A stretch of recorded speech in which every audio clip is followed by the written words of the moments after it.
ทุกคนครับผมพาทุกคนไปดูบ้านดีๆบ้านในฝันสวยๆมาหลายโครงการแล้วนะครับ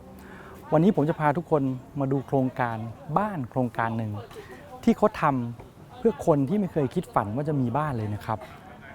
บ้านที่เขาทำในวันนี้จะเป็นบ้านที่ทำขึ้นมาเพื่อชาวชุมชนแออัดที่เราเคยเรียกเขาว่าสลัมครับ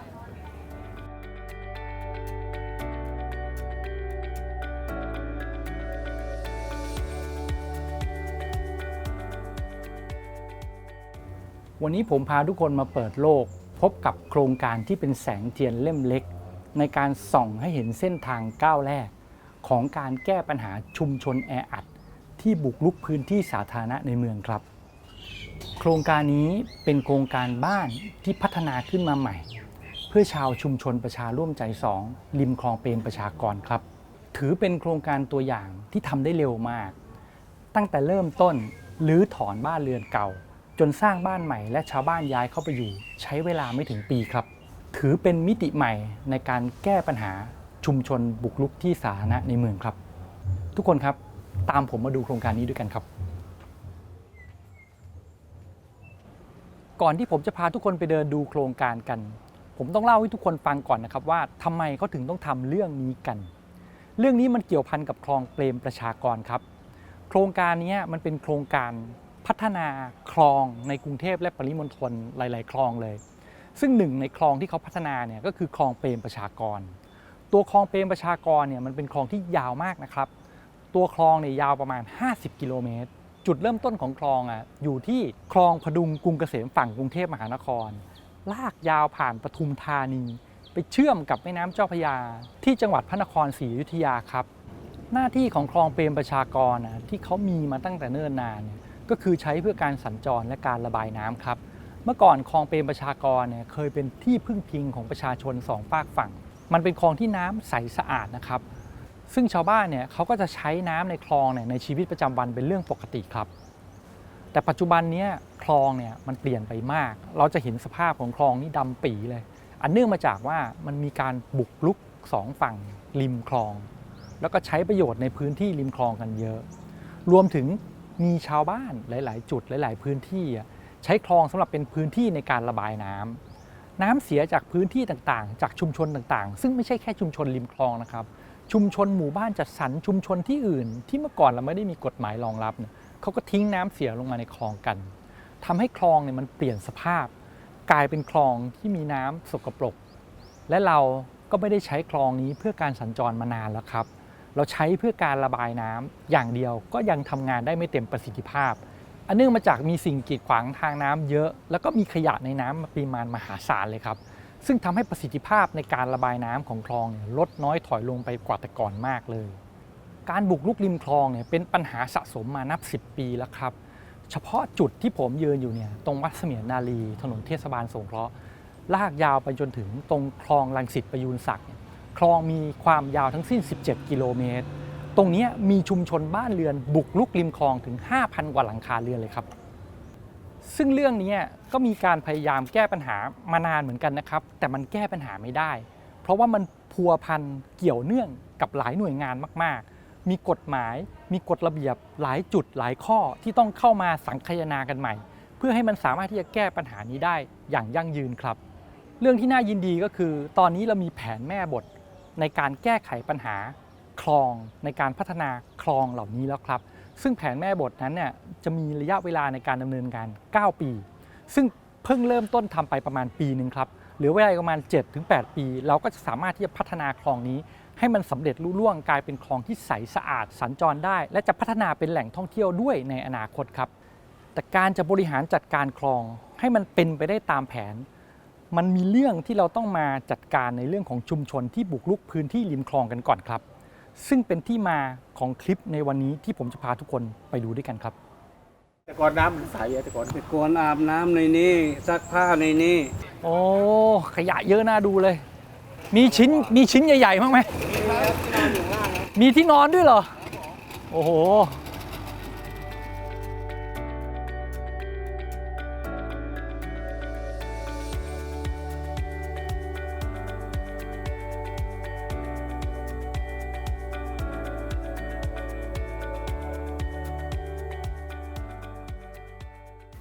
ทุกคนครับเวลาพูดถึงชุมชนริมคลองหลายๆ คนจะนึกถึงสลัมหรือชุมชนแออัดที่เป็นบ้านชั้นเดียวบุกรุกเข้าไปในน้ำอะไรต่างๆจริงๆตรงนี้มันไม่ใช่นะครับตรงนี้เขาจะมีบ้านที่เป็นบ้านเก่าดั้งเดิมในสมัยหนึ่งที่คนจากต่างจังหวัดเข้ามาหางานในกรุงเทพแล้วก็มาจับจองพื้นที่บริเวณนี้ปลูกบ้านสร้างพื้นที่ในบริเวณนี้ขึ้นมาซึ่งบ้านที่เราเห็นเนี่ยมันก็จะเป็นบ้านเป็นหลังๆเลยนะบางบ้านก็เป็นบ้าน2ชั้นบางบ้านก็เป็นบ้านชั้นเดียวบางพื้นที่ก็จัดออกมาค่อนข้างจะดีมีต้นไม้ด้วยซ้ำเพราะว่าเขาอยู่กันมานานแล้วส่วนบางพื้นที่ก็ปรับปรุงบ้านตัวเองเป็นร้านค้าเป็นที่พึ่งพิงของบริเวณนี้ซึ่งในโซนแต่ละโซนเนี่ยก็จะมีบ้านอยู่อาศัยอะไรต่างๆเนี่ยเรียบร้อยหรือไม่เรียบร้อยเนี่ยมันแตกต่างกันไปครับถนนของที่นี่ก็จะแคบๆแบบนี้จริงๆมันเป็นทางคนเดินนั่นเองแต่ว่าขนาดมันนะพอดีกับการที่เราจะขี่จักรยานหรือขี่รถมอเตอร์ไซค์ได้บางจุดนี่มันแคบขนาดเอามอเตอร์ไซค์สวนกันไม่ได้ก็ต้องมาหาจุดที่มันมีพื้นที่เว้าๆแบบนี้เพื่อที่จะหลบมอเตอร์ไซค์กันได้นะครับส่วนบ้านก็จะปลูกติดกับทางเดินที่เป็นทางเดินหลักแบบนี้ทั้งสองฝั่งเลยครับบ้านหลายๆหลังเนี่ยเขาก็จะปลูกติดอยู่กับตัวพื้นที่ที่เป็นถนนเส้นทางสัญจรหลักอย่างนี้นะแล้วก็ต่อเติมยืดกันเข้าไปซึ่งก็จะเป็นเหมือนกับกลุ่มครอบครัวเดียวกันเนี่ยยื่นลงไปในคลองนะครับซึ่งบางทีจะมีบ้านอยู่2 หรือ 3 หลังต่อเชื่อมจากถนนลงไปถึงคลองเลยครับทุกคนครับขอแนะนำหน่อยครับพี่แนะนำตัวหน่อยครับ นายระเบิงแตงพงศ์ครับกรรมการโซน 4 ของประชาร่วมใจ1ครับผม ส่วนทางฝั่งนี้ก็อยู่ในแผนพัฒนาเหมือนกันนะพี่ ครับผม แต่ว่าเราจะเห็นว่าบางเฟสบางที่เนี่ยเขาเริ่มต้นพัฒนากันไปแล้ว ครับ ส่วนเฟสนี้ติดขัดหรือขัดข้องตรงไหนอะไรยังไงถึงยังไม่ได้เริ่มครับ ถนนผมไม่มีเขื่อนนะครับ เขื่อนผมไปถึงนี้ประมาณเนี่ยจากนี้ไปถึงบ้านสีชมพูอ่ะ ครับ ประมาณ20 เมตรนะฮะมันอยู่ตรงนั้น หลังจากนั้นก็ไม่มีเขื่อนละ หลังจากนั้นไม่มีเขื่อนผมอยากได้ให้พวกทางเขตคือว่าธนาคารระบายน้ำเนี่ยเร่งรีบทำให้พวกผมหน่อยเพราะว่าทางนู้นเขาเสร็จแล้ว ก็สรุปให้ฟังอีกนิดนึงก็คือ ครับ ชาวบ้านไม่ได้ติดขัดปัญหาใดๆเลย ไม่ติดนะ ก็คือแต่ว่าถ้าจะรื้อบ้านทำอะไรต่างๆเนี่ยเราก็อยากได้เขื่อนเพื่อให้เวลาลงเสาเข็มลง ครับ ตัวบ้านมันจะได้มีความมั่นคง ใช่ ถ้าไม่มีเขื่อนนี่มันคือพื้นที่ ไม่ได้ฮะ พื้นที่ติดคลอง ใช่ แล้วเราลงเข็มลงอะไรไปแล้วมาลงเสาเข็มเขื่อนอีกทีนึง เขากลัวบ้านเขาพัง ก็ชาวบ้านก็จะกังวลนิดนึง ครับ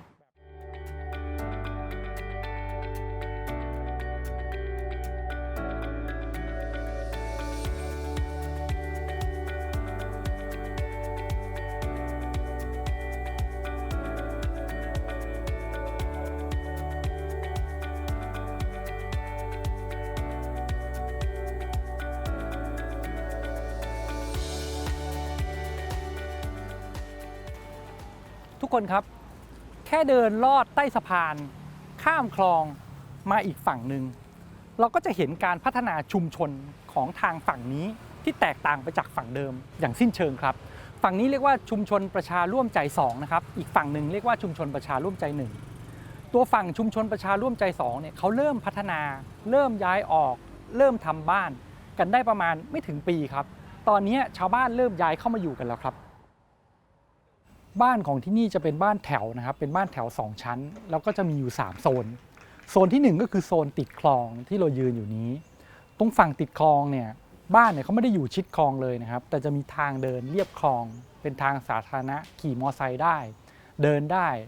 จูงรถเข็นหรือขี่จักรยานผ่านได้นะครับส่วนอีกโซนหนึ่งเนี่ยจะเป็นโซนติดถนนหลักอยู่ด้านในครับโซนที่3เนี่ยจะเป็นโซนที่อยู่ตรงกลางระหว่างโซนที่เป็นติดถนนด้านในกับโซนที่ติดทางเดินเลียบคลองแบบนี้ครับส่วนการเลือกโซนของที่เนี่ยไม่ใช่ว่าเลือกกันตามใจนะครับไม่งั้นทุกคนก็จะไปแย่งกันเลือกโซนที่ติดคลองกันหมดการเลือกโซนของที่เนี่ยมันขึ้นอยู่กับทำเลที่อยู่อาศัยเดิมของแต่ละคนบางคนอยู่โซนด้านในก็จะได้โซนติดถนนแบบนี้บางคนอยู่โซนติดคลองมาก่อนก็จะได้เป็นโซนติดคลองเหมือนเดิมนะครับรูปแบบของบ้านที่นี่จะมีหลักๆเลยเนี่ยอยู่2รูปแบบนะครับก็คือบ้านขนาด4คูณ7เมตรเป็นบ้าน2ชั้นกับอีกแบบหนึ่งขนาด5คูณ6เมตรเป็นบ้าน2ชั้นเช่นเดียวกันแต่จะมีบ้านพิเศษอีก2 type ซึ่งเป็น type ที่ไม่ปกติครับก็คือบ้านแบบ4คูณ7เมตรแต่เป็นบ้านชั้นเดียวซึ่งอันเนี้ยเขาทำไว้เพราะว่าบ้านจริงๆพวกนี้เขาไม่ได้ทำแบบยกให้ฟรีนะครับซึ่งอันนี้ชาวบ้านเขาต้องผ่อนจ่าย บ้านแต่ละหลังเนี่ยมูลค่าประมาณ 4-5 แสนบาทครับแล้วก็ต้องผ่อนอยู่ประมาณสักเดือนหนึ่ง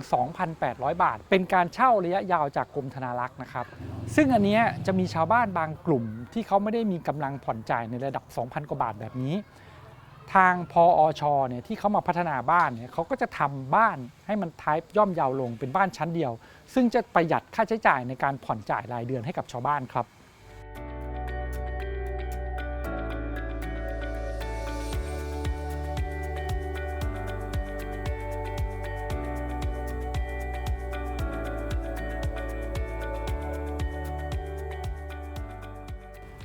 พื้นที่ที่เราเห็นว่างๆอยู่แทรกปะปนอยู่ในบริเวณของอาคารของชุมชนเนี่ยพวกนี้เนี่ยเขาถือเป็นพื้นที่ส่วนกลางครับซึ่งด้านหลังเราเนี่ยต่อไปในอนาคตเนี่ยเขาจะพัฒนาเป็นสนามเด็กเล่นให้เด็กๆเนี่ยมีพื้นที่สันทนาการกันตรงนี้ส่วนพื้นที่ถัดมาทางฝั่งนี้ตอนนี้ยังก่อสร้างอยู่นะครับก็จะเป็นพื้นที่ยาวลากเข้าไปอยู่เป็นระดับประมาณสักเกือบจะ100 เมตรพื้นที่ตรงนี้จะกลายเป็นลานอเนกประสงค์เป็นลานกีฬาเป็นพื้นที่ทำการของกลุ่มสหกรณ์เขาซึ่งก็จะเป็นพื้นที่ส่วนกลางที่ชาวบ้านทั้งหมดเนี่ยเขาจะมาใช้งานร่วมกันครับพื้นที่ภายในชุมชนเนี่ยเขาไม่ได้มีรั้วกั้นระหว่างบ้านแต่ละหลังนะครับ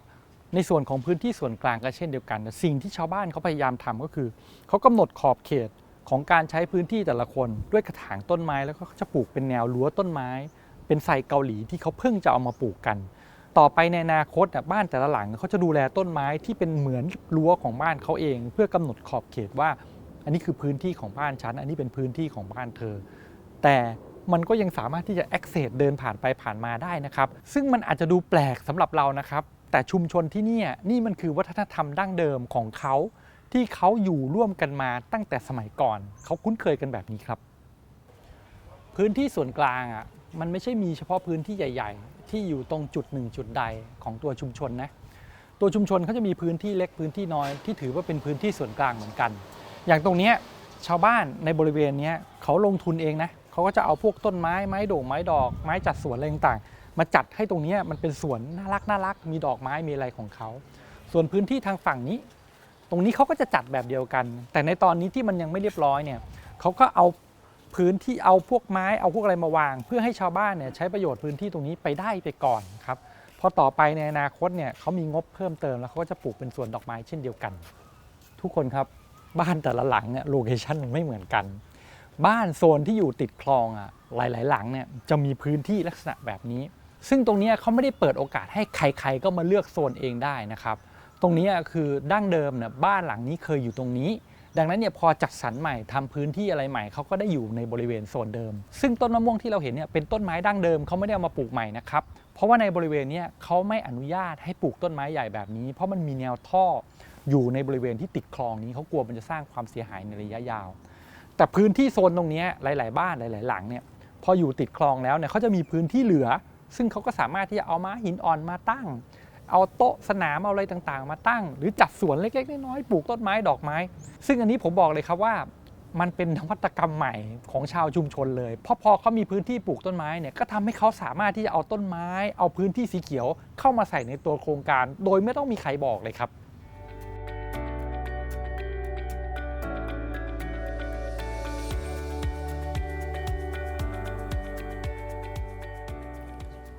เดินดูพื้นที่แล้วหลายคนตอนนี้จะเริ่มมีคำถามในใจแล้วว่าเอ๊ะมันมีพื้นที่ส่วนกลางให้ต้องดูแลเยอะแยะเลยซึ่งแบบนี้ใครจะมาเป็นคนรับผิดชอบดูแลพื้นที่ส่วนกลางที่อยู่ในชุมชนมันจะมีนิติบุคคลเหมือนโครงการหมู่บ้านจัดสรรหรือเหมือนพวกโครงการคอนโดมิเนียมที่เรามีนิติบุคคลมาคอยดูแลพื้นที่ส่วนกลางแทนลูกบ้านหรือเปล่าที่นี่มีนะครับแต่ไม่ใช่รูปแบบของนิติบุคคลปกติแต่จะเป็นนิติบุคคลที่จัดตั้งมาในรูปแบบของสหกรณ์ครับเป็นสหกรณ์ที่ลูกบ้านทุกคนรวมกันจัดตั้งขึ้นมาแล้วมีกรรมการตัวแทนของเราเป็นคนดูแลแทนครับสหกรณ์ที่จัดตั้งขึ้นมาเนี่ยจะเป็นนิติบุคคลที่เป็นตัวแทนของลูกบ้านชาวบ้านทุกคนในการทำสัญญาเช่าที่ดินระยะยาวจากกรมธนารักษ์และก็ทำสัญญาในการปลูกสร้างบ้านต่างๆสำหรับชาวชุมชนส่วนชาวชุมชนเนี่ยมีหน้าที่มาจ่ายค่าใช้จ่ายหรือค่าเช่ารายเดือนให้กับทางสหกรณ์ครับซึ่งถ้าเกิดเราเลือกผ่อนจ่าย20 ปีจะจ่ายหลังหนึ่งประมาณสัก 2,800 บาทครับ ซึ่งผมย้ำอีกทีนะครับว่าชาวบ้านที่นี่ไม่ได้บ้านไปฟรีๆแต่บ้านราคา 4-5 แสนบาทเหล่านี้เขาต้องผ่อนจ่ายทุกคนครับหลายคนอาจจะตั้งข้อสงสัยเพิ่มขึ้นมาอีกตอนนี้ละว่าทำไมถึงต้องจัดตั้งเป็นรูปแบบของสหกรณ์จริงๆการจัดตั้งเป็นรูปแบบสหกรณ์เนี่ยเพราะว่ามันเป็นนิติบุคคลอย่างหนึ่งและเป็นนิติบุคคลซึ่งมีกฎหมายดูแลค่อนข้างที่จะเข้มงวดและถ้าหากเกิดปัญหาอะไรขึ้นมากับสหกรณ์ทางภาครัฐเนี่ยสามารถยื่นมือเข้ามาแทรกแซงบริหารจัดการให้มันต่อเนื่องไปได้โดยไม่ล้มลงไปครับ มันค่าเช่าที่ดินเราเก็บเดือนละร้อย เดือนละ100ครับแล้วก็มีที่เหลือก็จะเป็นค่าเช่าบ้าน ค่าเช่าบ้านแล้วก็ค่าเงินออมของลูกบ้านออม ครับ ออมอีกเดือนละร้อยคือเป็นเงินของคืนลูกบ้าน ครับผม เงิน ซึ่ง ตัวนั้น ก็เราก็เก็บให้ลูกบ้านฝึกออมไป ใช่จ้ะ อ๋อดีมากเลยครับพี่ขอบคุณมากเลยนะครับ ลูกบ้าน เยี่ยมจริงๆครับ แล้วบ้านตัวเองด้วย ทุกคนครับการปรับปรุงเปลี่ยนแปลงเนี่ยมันไม่ใช่ว่าทุกคนจะเห็นด้วยนะครับหลายๆคนเขาก็ไม่ได้เห็นด้วยไม่ได้ย้ายออกเราจึงยังเห็นพวกบ้านเก่าที่ยังอยู่ในทำเลเดิมเหมือนเดิมเนี่ยยังปะปนอยู่ในบริเวณเดียวกันกับชุมชนใหม่ที่เขากำลังพัฒนาซึ่งอันนี้ก็ไม่ได้มีเยอะครับมีอยู่ไม่ถึง 10% ของจำนวนบ้านทั้งหมดซึ่งเขาก็ต้องใช้วิธีการพูดคุยเจรจาและหาทางออกร่วมกันครับเพื่อให้เราสามารถที่จะปรับปรุงพื้นที่นี้ให้มันเปลี่ยนแปลงไปได้พร้อมๆกันครับ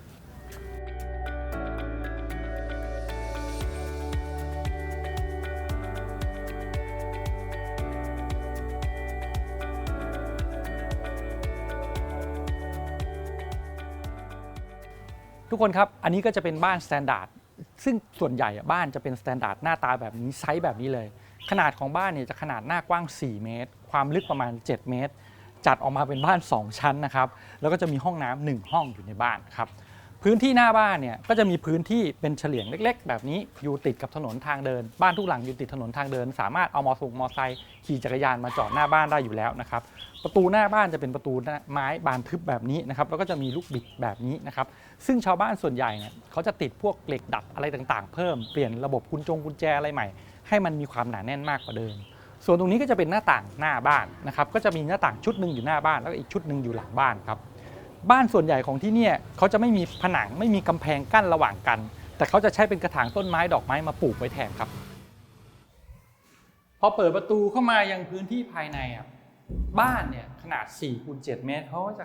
จัดออกมาแบบโล่งๆบ้านที่ชาวบ้านเขาได้รับมาเนี่ยจะเป็นบ้านสแตนดาร์ดโล่งๆแบบนี้ไม่ได้มีอะไรให้นะ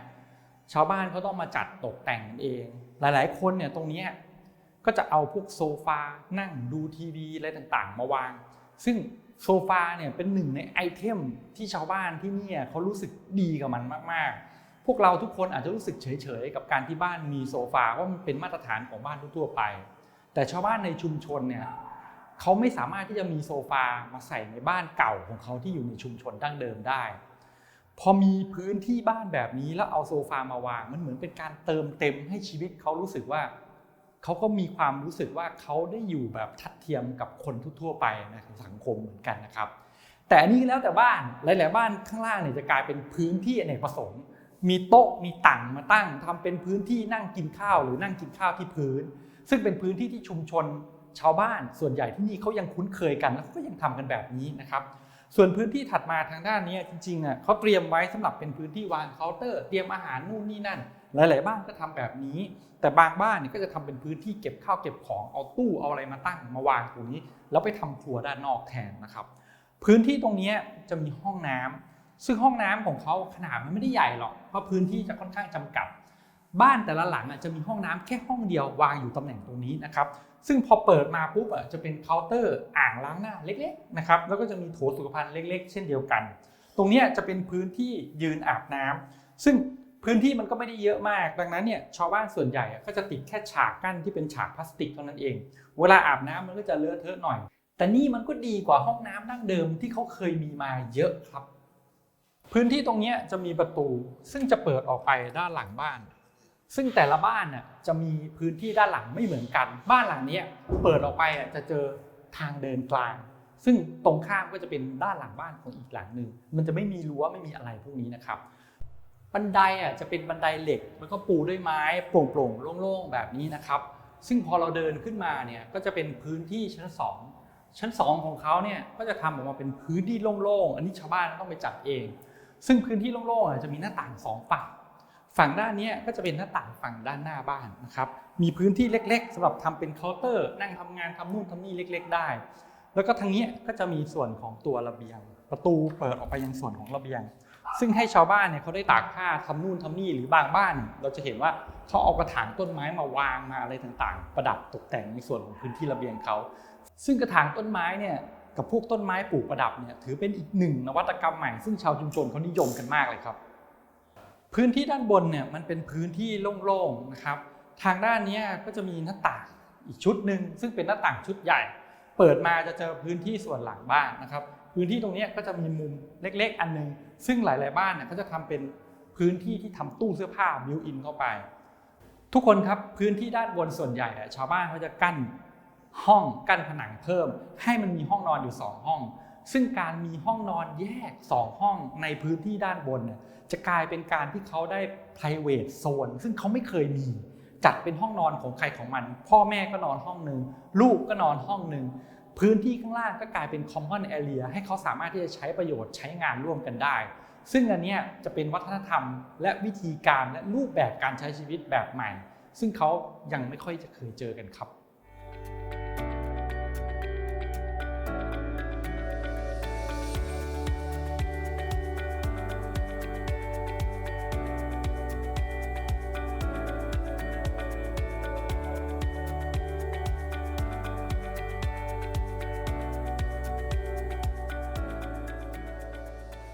มาดูบ้านอีกไทป์หนึ่งซึ่งไทป์นี้จะเป็นไทป์พิเศษนะครับไทป์นี้จะหน้ากว้าง6เมตรความลึก7เมตรจัดเป็นไทป์ใหญ่คนที่ได้อยู่ไทป์นี้คือคนที่มี2สิทธิ์จริงๆแล้วเขาต้องได้บ้าน2หลังแต่เขายอมที่จะเลือกยุบสิทธิ์ออกไป1สิทธิ์แล้วก็เอามารวมกันเพื่อให้ได้บ้านในขนาดใหญ่กว่าบ้านปกติขึ้นมาประมาณ 1.5 เท่าครับบ้านหลังนี้ก็เลยกลายเป็นบ้านที่ใหญ่ที่สุดในกลุ่มของบ้านทั้งหมดที่เขาทำมาให้แต่ไม่ใช่ว่าได้เปรียบมากกว่าคนอื่นนะจริงๆต้องบอกอีกครั้งหนึ่งว่าจริงๆเขาควรจะได้บ้าน2หลังด้วยซ้ำนะครับตัวบ้านเนี่ยหลังนี้จะอยู่ติดกับคลองครับซึ่งด้านหน้าเนี่ยก็เลยมีพื้นที่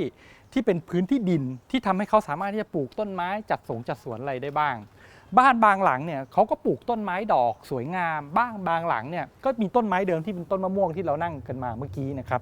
บ้านบางหลังเนี่ยเขาก็ปรับพื้นที่ตรงนี้ให้กลายเป็นพื้นที่ปลูกผักปลูกอะไรกันไปพื้นที่ด้านหน้าบ้านเนี่ยมันไม่ได้มีพื้นที่จอดรถแบบบ้านปกติทั่วไป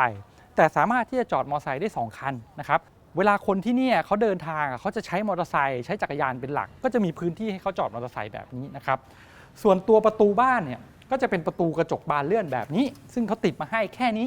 แต่ชาวบ้านเกือบจะทั้งหมดเนี่ยจะไปติดเสริมก็จะเป็นประตูมุ้งลวดแล้วก็เป็นเหล็กดัดด้วยเพื่อเพิ่มเรื่องของความปลอดภัยพอเดินเข้ามาในบ้านแล้วเนี่ยก็จะเป็นจริงเป็นบ้านโล่งๆเหมือนกับบ้านสแตนดาร์ดที่ผมพาทุกคนไปดูเพียงแต่มันกว้างคูณยาวมากกว่าปกติเท่านั้นเองพื้นที่ทางด้านนี้เขาก็จะปล่อยเป็นพื้นที่สำหรับวาง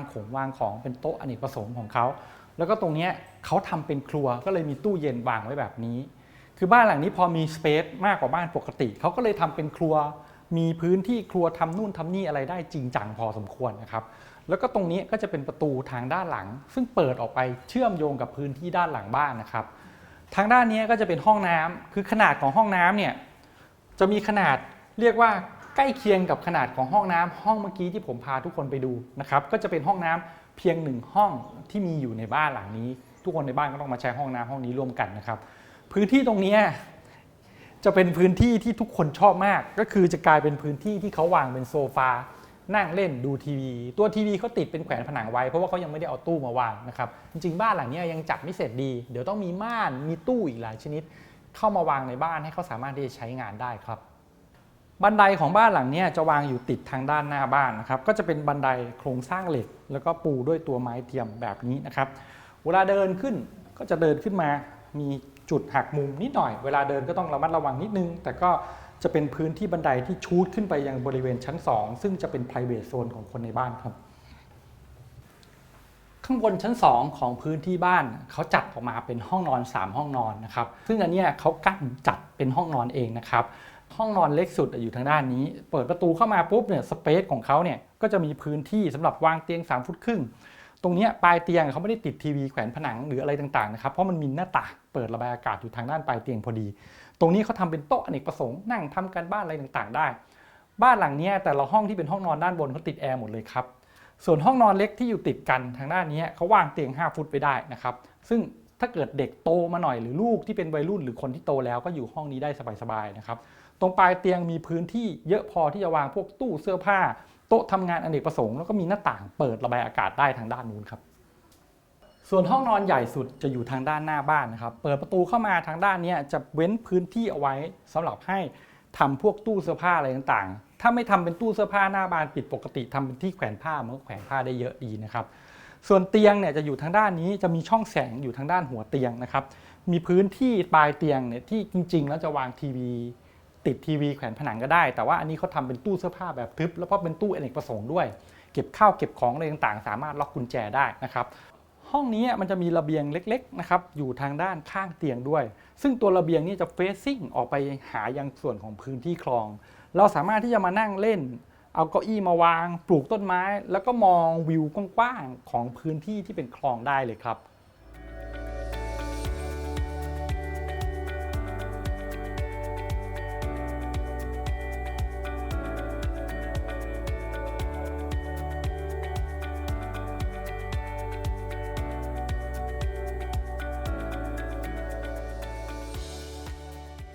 ทุกคนครับและนี่ก็เป็นโครงการพัฒนาชุมชนประชาร่วมใจริมคลองเปรมประชากรซึ่งเป็นโครงการตัวอย่างในการแก้ปัญหาชุมชนแออัดในเมืองที่ผมอยากจะพาทุกคนมาดูครับโครงการนี้เพิ่งจะเริ่มต้นนะครับอีกสัก 7-8 ปีเราถึงจะเห็นคลองที่มันใสสะอาดสามารถสัญจรได้ระบายน้ำได้และกลายเป็นแหล่งท่องเที่ยวในอนาคตสิ่งที่เราเห็นในวันนี้มันอาจจะดูเหมือนง่ายนะครับก็แค่สร้างบ้านใหม่แล้วก็ให้ชุมชนชาวชุมชนเข้ามาอยู่แต่จริงๆแล้วเนี่ยเบื้องหลังของมันนะมันคือปมปัญหาที่ผูกติดรัดแน่นกันมาเป็น10 ปีแล้วครับ